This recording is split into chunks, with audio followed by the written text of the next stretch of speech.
This is my time. I'm on the right. Hi, I'm Kyle Stephenson, and you're listening to the Assets in Orthopedics podcast. In this forum, we hope to educate medical students, residents, physicians, and other high-income professionals on the power of investing, especially in real estate assets and syndications. We want to help providers gain financial intelligence with the hope of earning financial freedom. Please listen and learn so you can spend more time doing what you love with who you love. Enjoy the podcast. I go 100 all day. Hello and welcome to the Assets in Orthopedics podcast. This is your host, Kyle Stephenson. It is with great pleasure that I introduce you all to orthopedic surgeon, real estate investor, and entrepreneur, Dr. Brett Miller. Welcome to the show, sir. Oh, thanks for having me, Kyle and Dr. Stephenson, however you want to be addressed today. Kyle, absolutely. Absolutely. Call me Brett. I only ask that my colleagues and partners refer to me as doctor in front of patients, but I'm just a normal guy from Kansas, and my nickname is Bam. So most people in my town call me Bam. We don't even use the word Brett. That's great. Brett Anthony? Brett Anthony, you got it. I love it. That's a good one. All right. Well, I will give a quick introduction, Brett, and then let you take us on your journey. Sure. We'll go from there. So Dr. Miller is a board-certified orthopedic surgeon and sports medicine specialist in St. Joseph, Missouri. He is a former Division I and Division II athlete himself. We'll get into that in a second. I'm impressed by that. He is an entrepreneur and real estate investor. He is founder of the HURT app, which links patients to orthopedic surgeons in minutes. So before we get into medicine and entrepreneurship and all that, what sport did you play in college? Well, can you guess? I was going to say football. Yeah, 6'1", 245 pounds. I only got one option, really. Yeah. Moderately fast. So linebacker. I played middle linebacker. And I played in an era I couldn't play today. I take care of a lot of these athletes, and the wide receivers are bigger and faster and stronger than I was as an inside linebacker.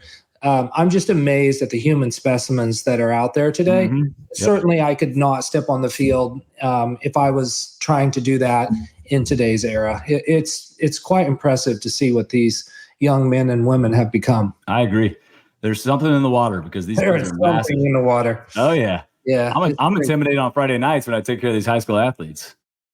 Exactly. I see these college wide receivers. They're just absolute freaks. And those are the people we used to shrug off, and they were like gnats, but now they'll just destroy a guy like me. So that was in an era where things were different, but we all evolve, and it's been fun to see getting into med school these days. I don't know. I don't know if I'd be able to get in these days. Sure. It's insanely competitive. There's all kinds of other stuff that are factoring in other than just your grades and your discipline. And so it's a really challenging time for people in that age group to try to navigate this. Yep. You're absolutely right about that. So tell us where you did your early training, medical school, residency, early practice. Yeah, I was born and raised in Kansas, and I've never had anything but a Kansas license plate. So I actually built a home across the street from where I grew up in a small town called Wathena, Kansas. I actually live in this town, 1,200 people. As we get into the evolution of HURT app, essentially people know me from when I was a kid here, born and raised here. My entire family's here. The joke is that I have essentially a walk-in orthopedic urgent care at my house. People just show up on my doorstep, ask for advice, have me look at their kids, sprain or strain or cricket arm.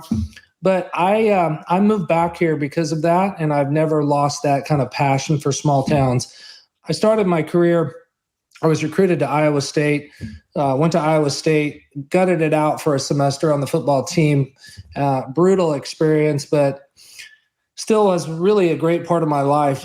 It taught me a lot of things about who I was and what it's going to take. And then I transferred to Washburn, which is a Division II school in Topeka, Kansas. And after getting beat up by these monster D1 linemen all day, every day, I was able to have some success at that D2 level, but also just walked into a phenomenal, supportive, great academic situation.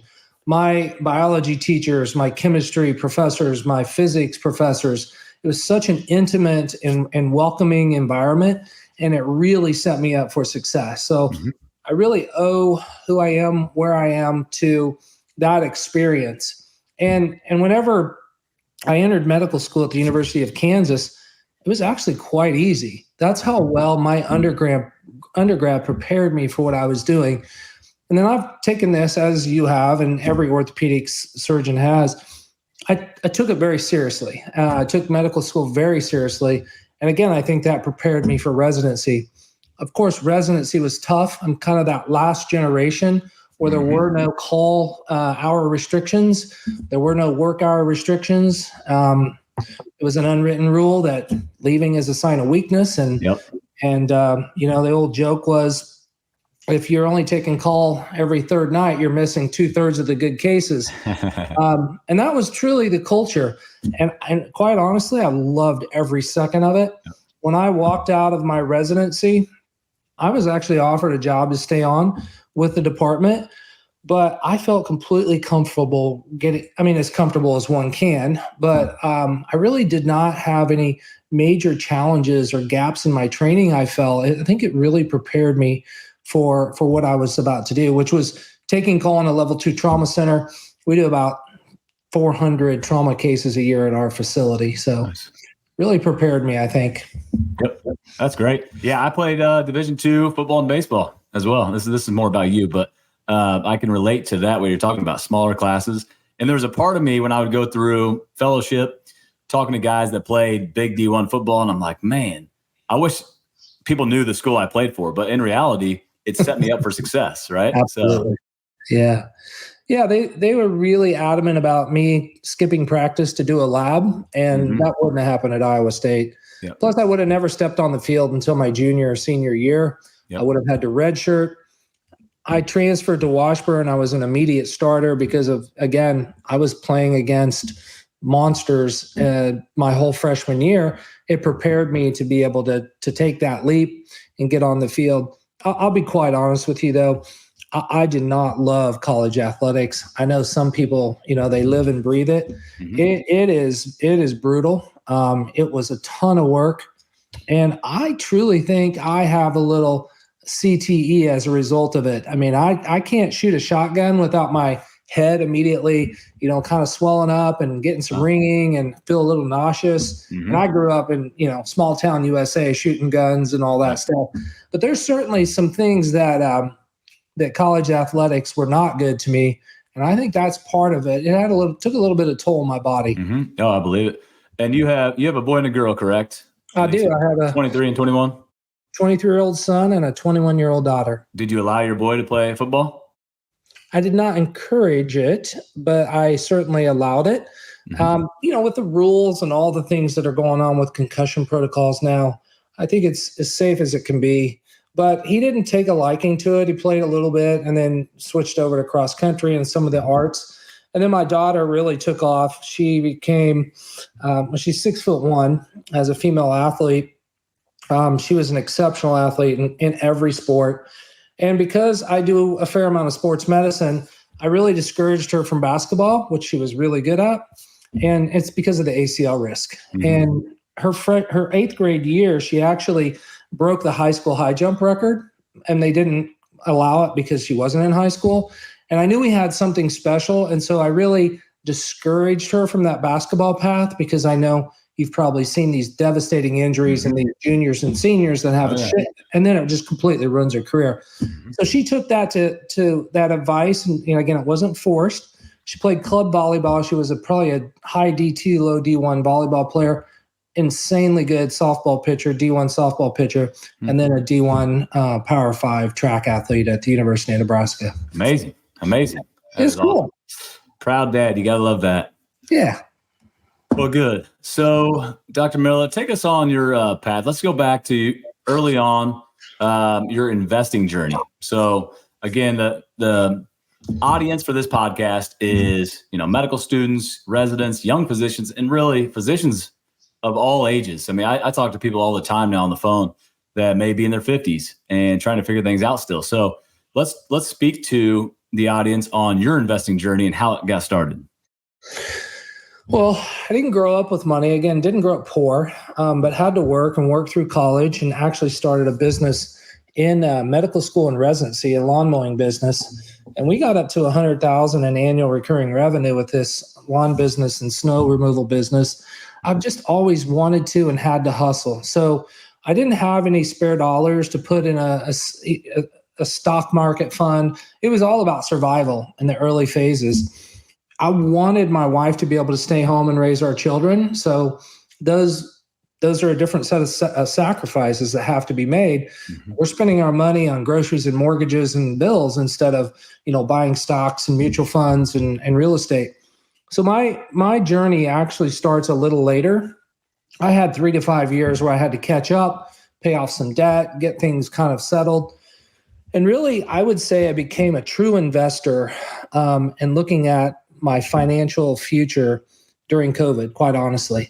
I do the usual 401k stuff through my office, kind of dabbled in stocks, don't understand it. And I hate doing things that I don't understand. Mm-hmm. It just bothers me to have other people control of my destiny. So here we are, COVID, not seeing patients or seeing very few patients. Learned to smoke meat during that time, but then we were smoking meat and drinking beer every day. And I kind of said, we can't keep doing this. I mean, it's fun, but I know this is not sustainable. So this is when I said, the stock market went crazy then, right? Mm-hmm. And I pulled a moderate amount of money out.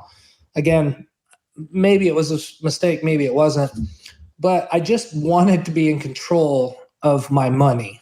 So I started buying and took a dip with my first single family home and learned all about rep status and have a wife that stays home so we can easily navigate that 750-hour rule or the 100-hour rule.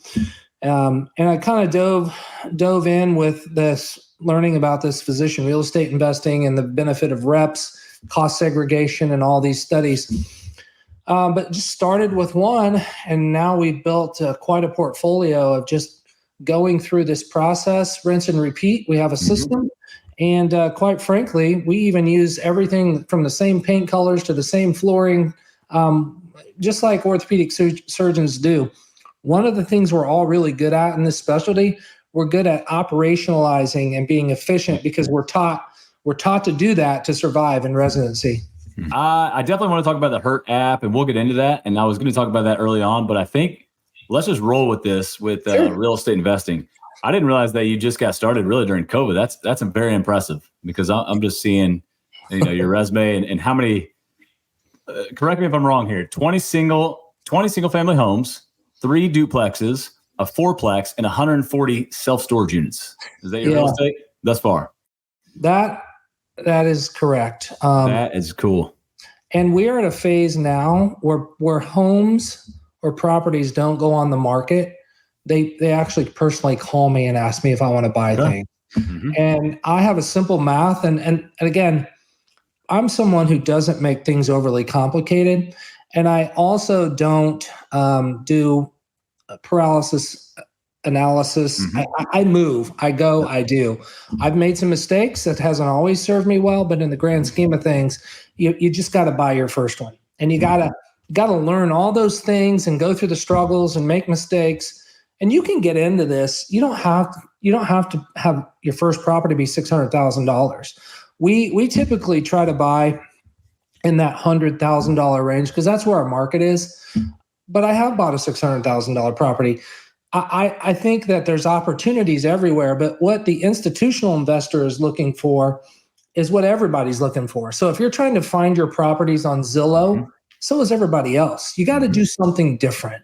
You got to go look around your area. You got to go see what property looks a little distressed but has opportunity. And that's really how we've been successful. I would say our average cash on cash return is probably 25%. That's huge. That's huge. So let me just put that in perspective. Most of the time, the ballpark really we say for long-term rental is typically 8 to 12%. And then short-term rental, you want to try to get over 20%. I would say those are the ballparks. That's pretty standard, right? Your average 25% cash on cash, that's huge. And what that means to the novice listener is basically that's your first year profit divided by how much money you have into the the deal. Exactly. So that's great. Awesome, man. Good for you. Well, shoot. I think, part of it is not that I'm a genius, but I'm blessed to be in a market that's possible. Mm-hmm. This isn't New York. This isn't Atlanta. I have opportunities around me in these smaller towns. And what's happened is I found where the market was. I found what the true market would bear in my area. These properties were way under rented. And we don't just come in and raise rent. What we do is we come in and we take an old junky property and make it new and modern. We put in all new kitchens and fixtures. We put in vinyl plank flooring. We put in painted white trim, all new LED lights. I mean, it's a place that I would live in. Mm-hmm. And I would put my kids in these places. Once you learn to do this one time and your crew, and we do the work. Some of it, I don't do any work anymore, but I dabbled in a few of them. Mm-hmm. I'm not very handy, by the way. As an orthopedic, you're a carpenter by trade, though. I mean, yes, on the human body, a human carpenter. Yeah, exactly. Yeah. But now my wife kind of goes and manages all these projects. And if you go into any of our properties, they all look and feel about the same. And then it gets out pretty quickly that the Miller Real Estate has the places you want to live. Anytime I put a place up for rent that's vacant, I have 40 to 50 applicants. So I get to choose. And I get to have great renters, and I have a face-to-face talk with every single one of them that says I'll be the best landlord or the worst landlord you've ever had. Mm-hmm. And we want a partnership, just like in my Herd app, just like in my own practice. I don't want customers or clients. I want partners. I want people in this with me together and have ownership. And that just makes for a better relationship across the board. That's amazing. All right. There's a couple ways I want to go with this right now. I think because you mentioned it, the rep status, mm-hmm. I think I want to harp on taxes real quick. Sure. So a big bonus to real estate investing is the tax benefits. And so I think that all physicians should understand this. I think, Brett, you could probably agree with this. You and I are nerds. Like, we're okay diving into some tax benefits or, tax reading on occasion. That's not a bad thing because, again, I always say our biggest expense is taxes, right? Absolutely. Basically, as humans in general, working people, but as physicians, we're working for free until about May 15th. It's pretty sad. So to understand the tax game is a huge thing. So real estate professional status and short-term rental tax loophole are really the two big ways.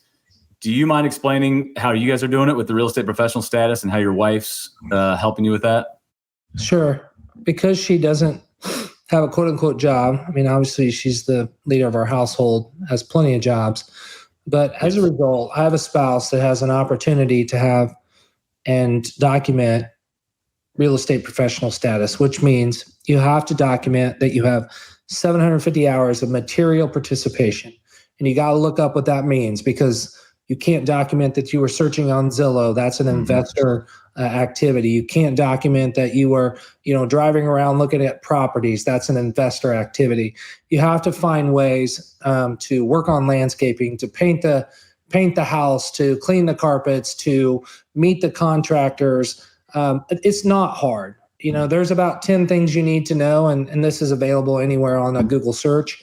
But it is really just something that if you keep good records and you have an accountant, that I think it's very important to have an accountant who understands this, and because they can screw it up and they can put the wrong form, the wrong things on, and then it triggers a whole mess. So there's a group of accountants who specialize in this, and I would definitely pay the money to do it. But I think it's, as long as you follow the rules, it's pretty darn easy. And you just have to understand what constitutes material participation versus a passive investor activity. Again, we're all smart people here on this podcast. I assume if it's med students and doctors, we can read and figure it out.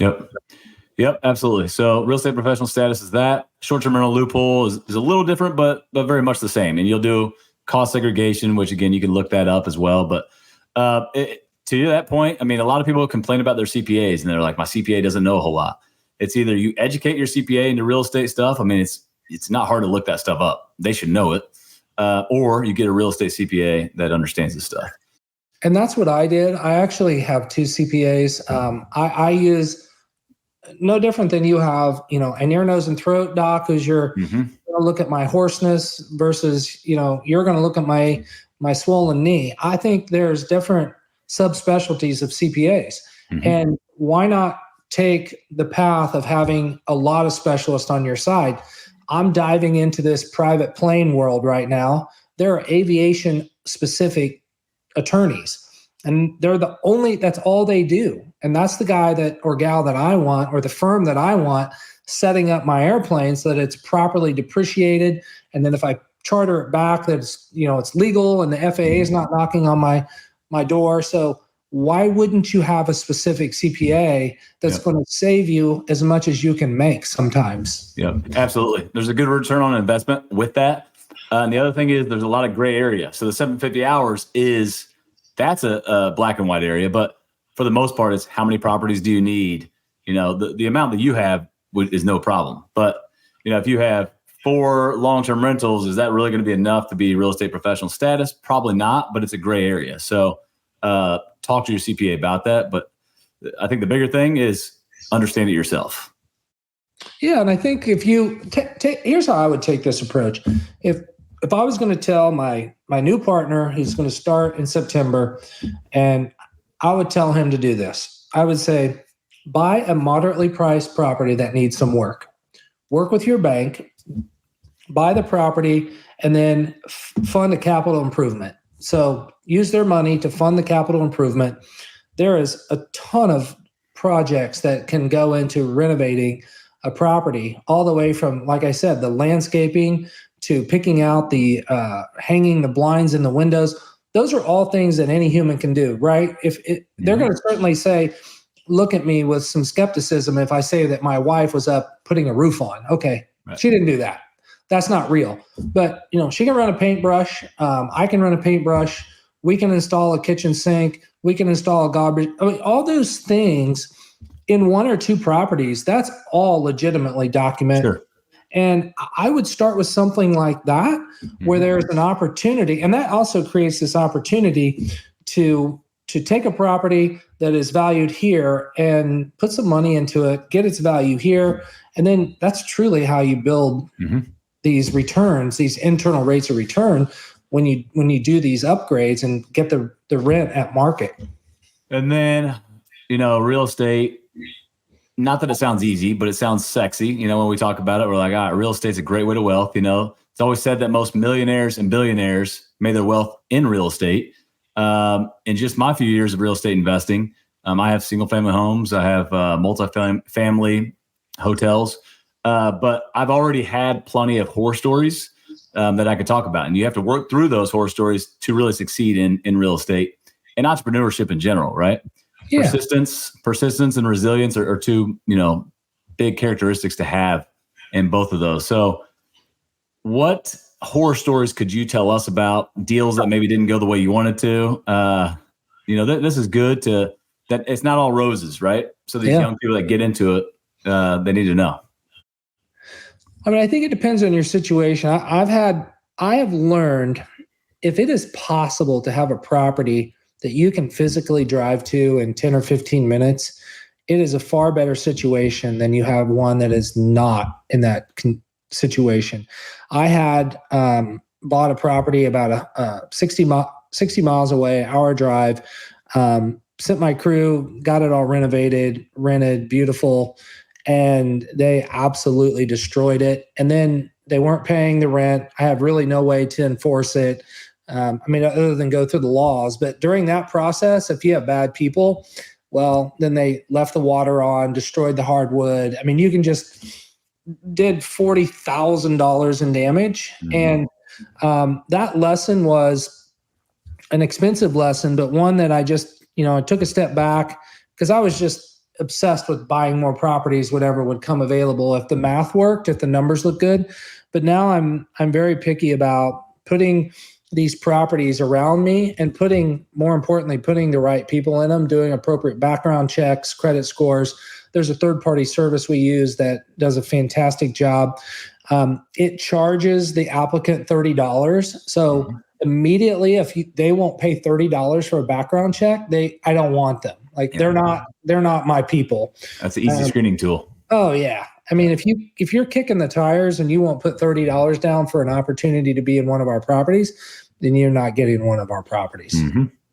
Now, the self-storage business has been an eye-opener. I would tell you that has been a frustrating experience, partly because I'm chasing $25 and $40 from 140 people versus chasing. I really don't chase rent. I mean, our sweet spot in our rent right now is $800 to $900, to give you an example of the market we're in. Yep. But whenever I have to chase checks for $25 and $30, it's a problem. So what I did was I hired someone who has a bunch of storage facilities to come in and just start over with us, get us automated. There's a lot of software out there and call centers that can now automate this. So I've got about 75% of my storage unit customers switched over, but I still have the 25% that are sending money orders and sometimes cash. And that I know that storage centers are really a rave right now. I mean, we're gobbling them up, but I would just cautiously dip into that market because there is a ton of rules and work that goes along with trying to redlock people. And here I am, a board certified orthopedic surgeon with amblyopia, which means I only have one good eye. So if I lose this eye, I'm done. And here I am with a grinder cutting off locks. And I'm thinking, what the hell are you doing, Brett? I mean, you're cutting off a lock for $25. Yeah. This gets in your eye, you're over. So those are all the challenges that you face when you don't just buy a Vanguard fund. Like when you buy a Vanguard fund, you're not cutting off locks on a Sunday. Right. So last topic here or last question on real estate is, how are the interest rates affecting what you're buying now? Because these young docs are coming out and they're like, I want to buy something. What do I do? But there's interest rates. Well, I think you just factor that into your spreadsheet, and there's a cash on cash. There's multiple examples of how to calculate your cash on cash return, and you can bake that into it. I'm a huge fan of cash out refinancing after getting the market rate for the rent, refurbing the place so you get a second appraisal. We did a duplex that was distressed. Fourplex. The fourplex that we did was really distressed. It was full of drug people. It was nasty. It was by the high school. And we literally took it down to the studs. We put about $300,000 in it and renovated it. It's beautiful now when you drive by. I mean, it's something that gives us joy to like, this is our project. It made this town better. But then we got it rented and got a tremendous appraisal, did all the cash out refinance, got our renovation money back plus some, took that money, put it down on another property. So I think that those interest rates shouldn't scare you because I don't want to predict what's going to happen, but I don't see real estate. And from everything that I've read, the forecast is very bullish on real estate holding its value. I don't think we're going to see a crash. Whether interest rates come down or not, it really doesn't affect me. Good stuff. All right, let's move on. Real estate's great to talk about, but you are an entrepreneur. So I want to tell us about the HURT app. That's HURT, H-U-R-T app that you started. Tell us about it. Tell us what it does, how you got into it. Did you have to learn how to code this app or, what'd you do? Well, I have a co-founder. I can't code a line, but this was a project that came to solve a problem in my community and in my practice. The hospital decided they were going to put my practice out of business by hiring their own group after we had served the community for 30 plus years. We always did all the sports medicine in the community for free, never charged, literally stood on the sidelines because that's what you do. Well, so they're going to bring all these people in, and then they're going around trying to buy every school, offer an athletic trainer, the local college. They made us bid to, buy them a gator, $50,000 plus a trainer. Like, we can't do that. That makes no economic sense for us. So the one way that I knew we would win, because when they hired a few people would still show up at our office to see Dr. X, and we would just say, no, we'll see you, come on in. And it's because we are the pillar of our community. And people know to come to our office when you break a bone or tear a ligament. Mm-hmm. Well, I then saw an opportunity to continue to win through access. I started this very simple website just to allow people to connect to me basically anytime, but especially after Friday night football and Saturday morning when a lot of these injuries occur. So then I realized that had to shut that down, realized I was breaking all kinds of rules with HIPAA and everything. And so shut that down and decided to go back to the drawing board and build this mobile application. And to describe HURT in a couple sentences, HURT is like having your own orthopedic surgeon's number all the time. And Kyle and I get phone calls and texts all the times from family members and friends. What should I do after hours? And we give them that advice. And what HURT is that same connection for every human. And we do it for free. And we do it with live people. We don't use bots. And how we monetize this is we then charge orthopedic practices a simple subscription fee for us to navigate those patients to them. That avoids all the star clause and all that sort of stuff. Mm-hmm. But they are the benefactor of taking care of some really great people in times of need. And it's just been a fantastic journey for us. We have, I think, 37 practices in 30 states now. And wow. We probably will have 100 practices in every state. I'm hoping by the end of the year. I always put myself out there to try to make me back up my own talk, but it is really on fire. We're growing about 50% month over month.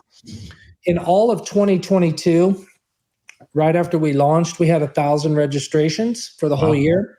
We're getting 1,000 registrations a week now.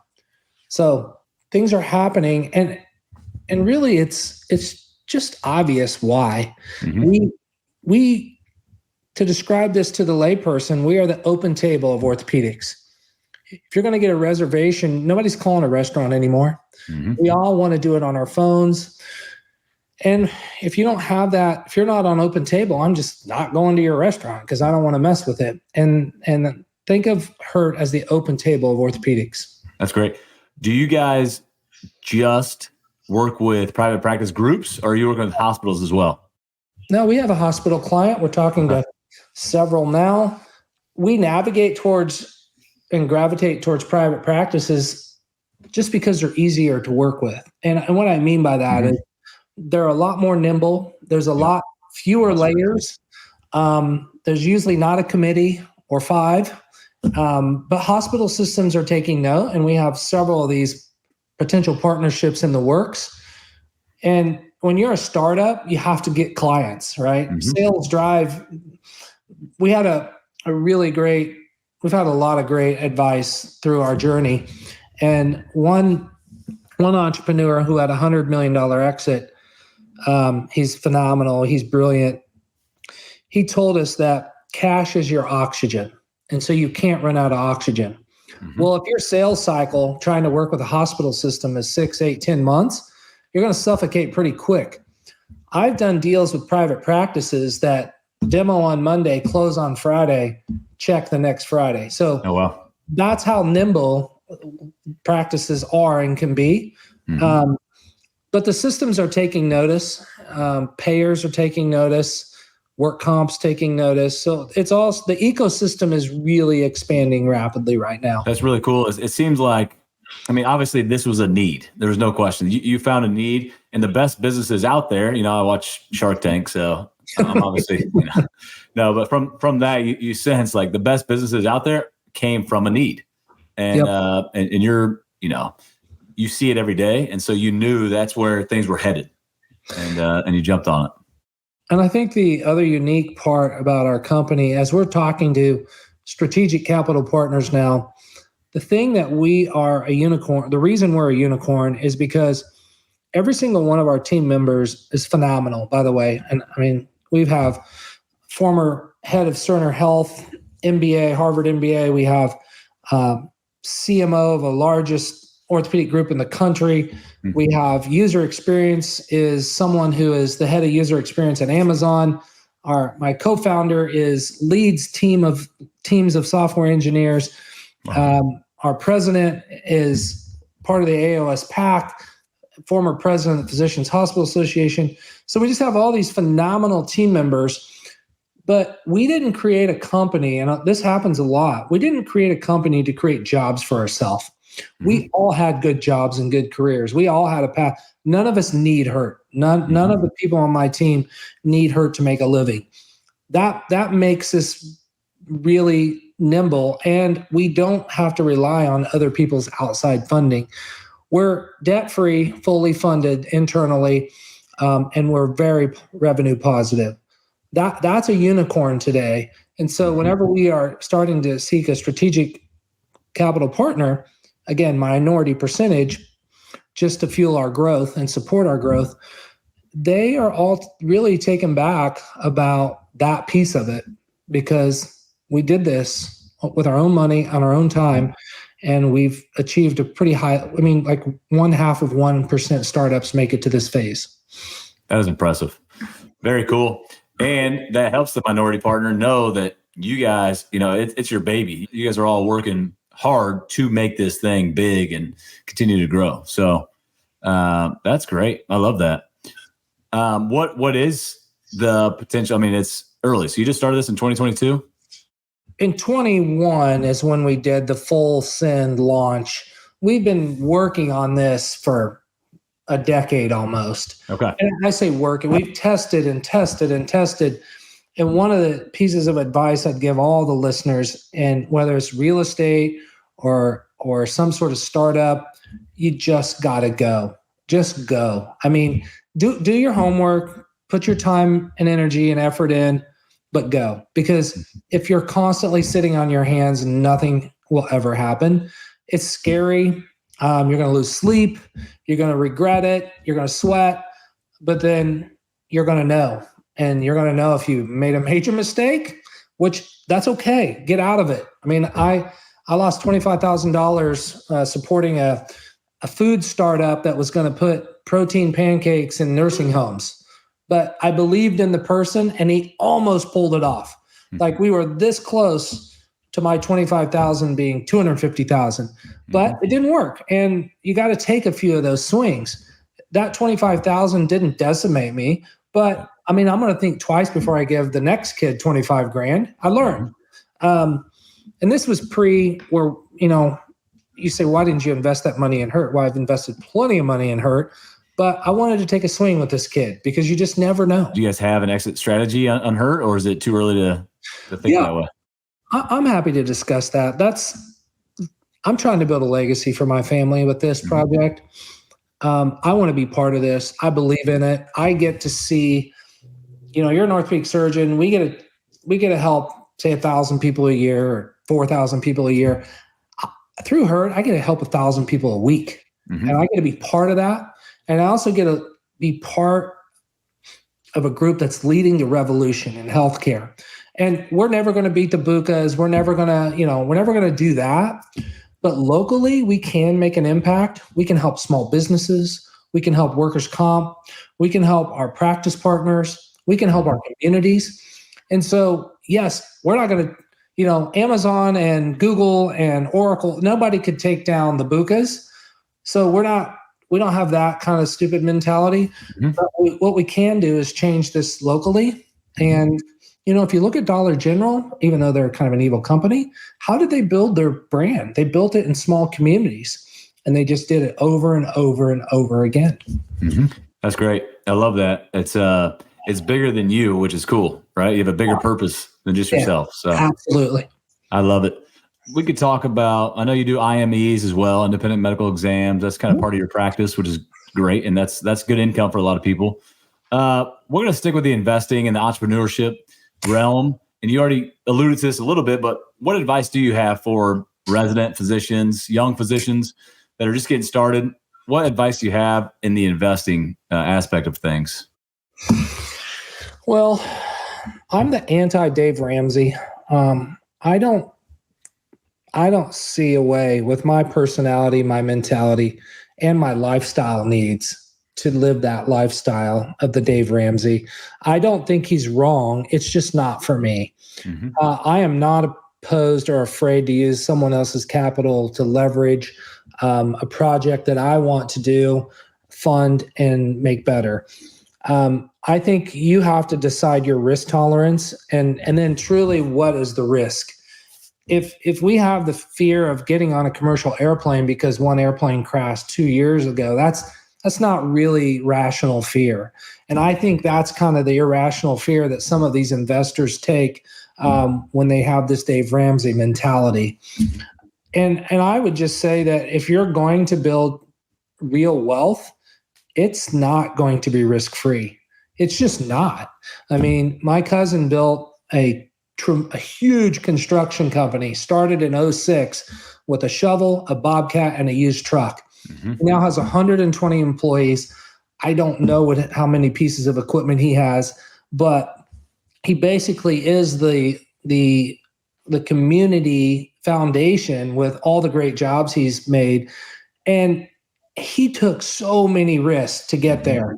I mean, he could have lost it all 5 times, but instead he's built this tremendous company that is really continues to grow in a pace in a sector, by the way, that has tremendous need. So I would say just get in there. I mean, all the listeners are smart people, a little bit of research and a lot of action. That's what it takes. That's great. Would you have different advice for a physician that's in the prime of their practice or later years of their practice? Do you have a different advice, or would it be about the same? Well, I mean, I was 47 or 8 before I started. So okay. I'm 51 now. I guess I'm still in the build phase. I'm not in the stop phase. I think that there's no bad time to do it. And I'm sitting in an 8,000 square foot home that I built in 2004, all brick, hardwoods. And it was the most expensive home ever built in my county. And it cost $125 a square foot, right? Insane amounts of money then. Do you know you can't even think about building a cheap home for $250 a square foot now? Yep. So these opportunities never get better by waiting. Yep. And if you're always, as you know, as an investor, you never try to catch the bottom or the top. You just got to get in. That is fantastic. Well, we're finishing up here soon. Any other ideas that you have, things you're currently working on besides the Hurt app and real estate? Yeah, I have a project. What happened is all the things that I was involved in were kind of slow to go, and they've all hit recently. When you talked about the IME business, I would tell the young physicians that your knowledge, education, experience, and training is worth so much more than an E&M code. And start building your network now. Get on LinkedIn, watch, observe, connect, comment on things that you find interesting. Don't be annoying and connect and ask to send a note or connect by just listen, watch the leaders of the space you're in. You will get connections and you will find people notice you. I started with LinkedIn about 18 months ago. There's a couple of my posts that have had 150,000 impressions, but it started with one, right? You have to start, listen, just like everything. A great surgeon, a great doctor listens more than they talk. They observe greatness before they are greatness. And I think that is the thing that a lot of the young people miss. They want an 8,000 square foot house. They want a mature real estate portfolio. I'm 51 years old. If you knew how many thousands of hours I put in to get here and all the stress and anxiety and all the stuff, you just got to start and be patient. And I used to look up to one of my senior partners because I felt like he had it all and I wanted it all and I was young. Just wait for it to happen. Don't, enjoy the ride along the way. enjoy the struggles, put yourself in a position for success, and it'll happen. That is fantastic. Love that advice. That's a great thing to end on right there. Enjoy the journey, not necessarily just the destination, right? For sure. So in closing, Dr. Miller, I'd like to finish by asking my guests 4 final questions. What book are you reading right now? I am not reading a book right now. I have no time to read books. I have some favorite books, but let's go for that. Yeah, I would say depends on what the subject is. If I'm talking to a new parent, I would say the 2 books that I wish I would have read earlier would be The Talent Code, and there's a book that's called 12 Rules of Life, An Antidote to Chaos. I really love the science behind that. Both of those books, The Talent Code's a book about how greatness happens. Like, why is most NFL running backs are the 3rd child? Why is that? Has to do with those neural pathways and that neuromuscular connection when they're chasing their brothers or sisters all the time. So I love that book. And then I'm also a huge health and wellness guy. I love Marty McCary and his work, The Price We Pay. Huge eye opener. If you ever need motivation in this space, that's a one. And then I love the Blue Zones because I love to talk to my older patients about retirement. What does retirement look like? And what does health look like? Well, the Blue Zones, and there's a series on Netflix if you don't want to watch it, but I'm a kind of a Blue Zone follower mentality. So those would be my favorite books, but I have no time to read right now. Yeah. You're a busy guy, but that's great. You've done plenty of reading, it sounds like. And I've done some reading. Yep. And maybe when you retire, if you retire, you might be able to enjoy some books again. What advice would you give your 25-year-old self? What was I doing at 25? I think it was in med school, I believe. Mm-hmm. I didn't have time to think then, just do. I would say some advice I would love to give younger people is college is not for everyone. The wealthiest and most successful and happiest people I know are all small business owners that they built with their own hands. And I think there's so much opportunity now. I've heard some popular podcast people say, if you have just a little bit of savage in you right now, you can own the world. And so I never regret my choice to do medicine for a couple of reasons. Number one, financially, it's been a great path for me, but also to have the knowledge to know what my body's doing, that's priceless. Mm-hmm. To understand protein synthesis and all those things that we learned in biology and physiology, and what is relevant to health, and how to read and understand scientific articles. That's invaluable that my super rich construction company owning cousin never will understand. Mm-hmm. He looks to me for that advice, but I have that knowledge that allows me to kind of control my own body's destiny. And I love that. That's great. What is your definition of wealth? That has changed for me over the past decade or so, because I'm now at an age where I'm starting to take a step back, take a deep breath. Your age and that age where you're chasing kids and you want to go on a vacation, but you got to go to a softball game and, you got to go to a Christmas program. I would have said my definition of wealth then would have just been more money to do more stuff. And now I'll say my definition of wealth is to have a tremendous family and support system around me, to be able to enjoy them, to be able to take care of the people that I love to be around, and to be able to enjoy those experiences. You don't need a big bank account, of course. It helps. I like a big bank account, but really just having those human connections is what wealth is. Yep, that's great. Yeah, I mean, even with my young kids, it's like the things that we do for free are the things they care about. They just want you to hang out with them. They don't care what it is, but if you're on your phone trying to make money, that's the last thing that they want. You're right. So last question, what does retirement look like for you? I think as part of the Blue Zones, in Okinawa, there is no word for retirement in that vocabulary. That word is not translatable because it doesn't exist.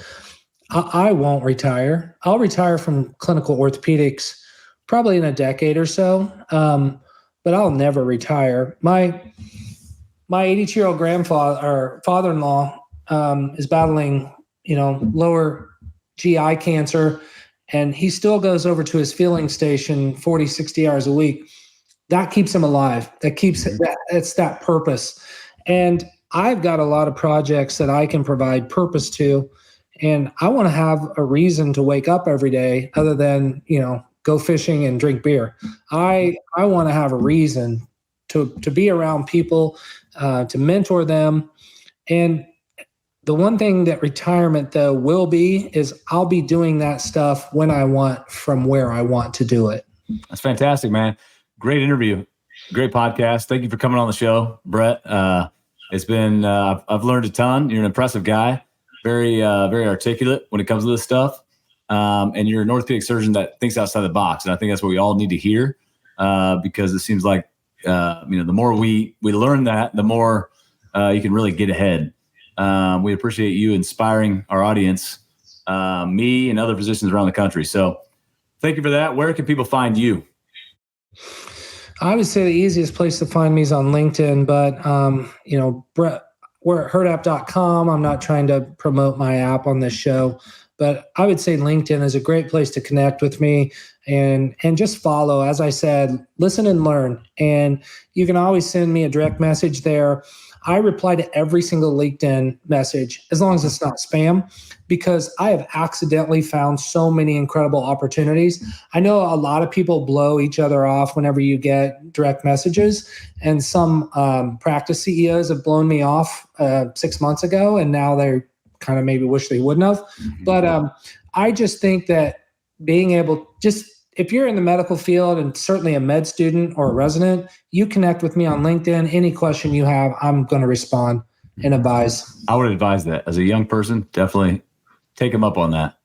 And then where can people find the Hurt app if they want to learn more about it? Sure. It's herdapp.com. Very simple. Okay. Easy enough. Well, thank you very much, sir, for coming on the show, and we'll talk soon. Awesome. Thank you for having me. This is my time. I'm on the rise. Can't hold me down. Thank you for listening. If you found value in today's podcast, please leave a review so our community can continue to grow. If you would like to stay connected or receive a copy of your free investing ebook, please go to www.sharpinvestmentsllc.com, and that's sharp with a P as in professional. This is not financial or tax advice. Please consult with your financial advisor or CPA.